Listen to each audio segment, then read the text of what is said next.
Oke, tadi kita sudah ngomong soal jarak ya, kita sudah belajar menggunakan tape measurement gitu ya, pita ukur, kita sudah belajar menggunakan galon, kita sudah belajar menggunakan electronic distance measurement. Sekarang kita akan belajar mengenai sudut ya.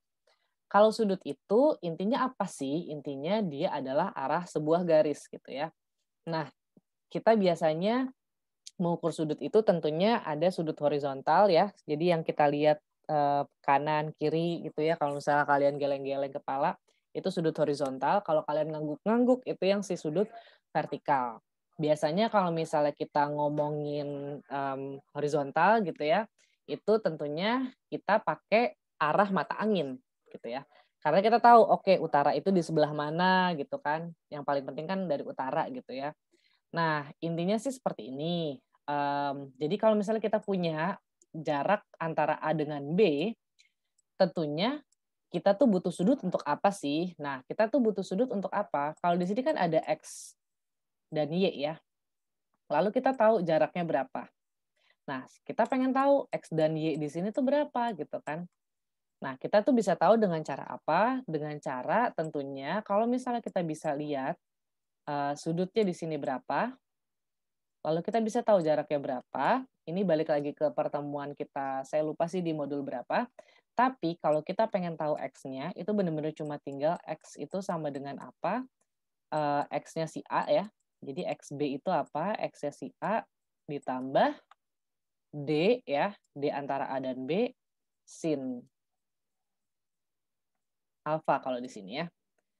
Kalau Y-nya, apa kira-kira?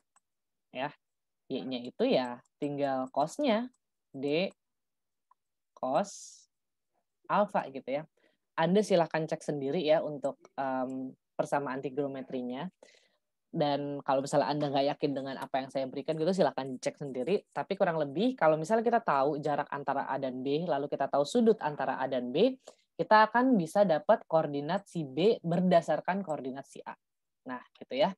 Nah, lalu, kita akan membicarakan mengenai azimut dan sudut jurusan. Kalau misalnya kita membicarakan azimut, azimut itu kita menggunakan sesuatu yang namanya meridian geodetik atau magnetik. Maksudnya apa? Maksudnya adalah, nanti sih di slide selanjutnya kita akan lebih bahas ya. Maksudnya apa? Kalau misalnya kita ngomongin azimut geodetik, kalau misalnya kita ada di ekuator, azimut kita kan berarti akan selalu, jadi azimut itu intinya apa? Azimut itu adalah sudut yang Anda ukur dari utara, oke? Utaranya di mana kalau di, bumi kita tentunya utaranya itu ada relatively ada di atas gitu ya, ada di kutub utara berarti itu di area-area Rusia, polar area di sanalah gitu ya. Nah, kalau begitu sudut jurusannya ya kira-kira seperti ini gitu ya. Tapi kalau kita ngomongin, sudut jurusan, sorry aku bolak-balik ngomong azimut, sudut jurusan gitu ya. Intinya sih gini, azimut itu, kalau referensinya adalah si meridian geodetik. Meridian itu apa? Meridian itu si ini nih, garis-garis ini namanya meridian ya, atau garis bujur kadang-kadang dibilangnya ya. Kalau bahasa Inggrisnya tuh longitude biasanya. Nah gitu, kalau referensinya itu adalah si garis-garis itu kita ngomongin azimut. Karena apa? Karena begini, kalau misalnya kita bayangkan ada 2 titik ya di sini, titik A dan titik B. Kita kalau ngomongin azimut itu ujungnya sama ya, tapi kalau misalnya kita ngomongin sudut jurusan, itu kira-kira barang ini itu akan menjadi datar ya, kira-kira jadi peta nih. Ini kita akan ngomongin minggu depan ya lebih jelasnya. Jadi ada titik ini dan titik ini, kalau kita ngomong sudut jurusan, nah jadi beda gitu referensinya. Sementara kalau azimut itu sama gitu ya. Nah, jadi referensinya di sini adalah meridian pendekatan kira-kira.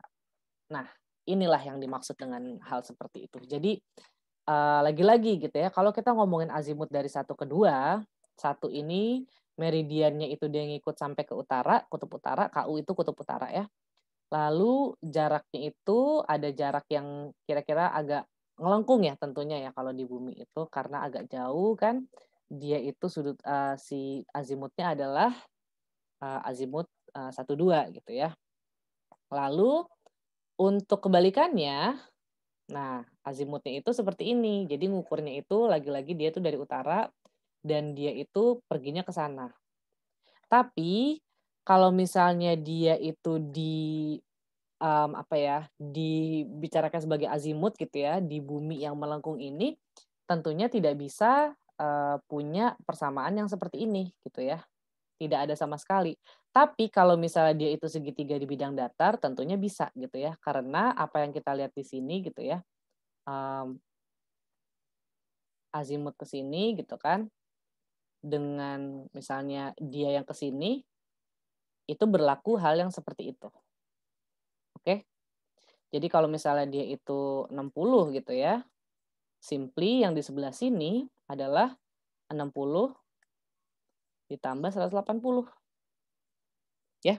Tapi kalau misalnya di bumi yang berjarak panjang gitu ya, nah itu tidak bisa, tidak ada berlaku hal-hal seperti ini. Jadi ini hanya untuk yang namanya sudut jurusan.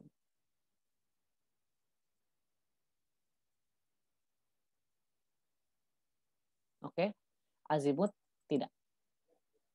Nah, sekarang persoalannya gitu ya. Gimana sih caranya kita menentukan titik Q dari titik P? Oke, tadi saya udah jawab ya. Mudah-mudahan Anda bisa, menuliskannya. Jadi, ya saya nggak perlu ngulang lagi ya, silakan ngulang ke yang sebelumnya. Nah, sekarang, pengertian arah utara itu juga bermacam-macam, bedanya sudut jurusan dan azimut itu apa? Nah, lagi-lagi itu sudah saya jelaskan, mudah-mudahan Anda bisa menjawabnya. Mmm, jadi ini akan jadi pertanyaan saya di hari ini. Oke, saya stop dulu.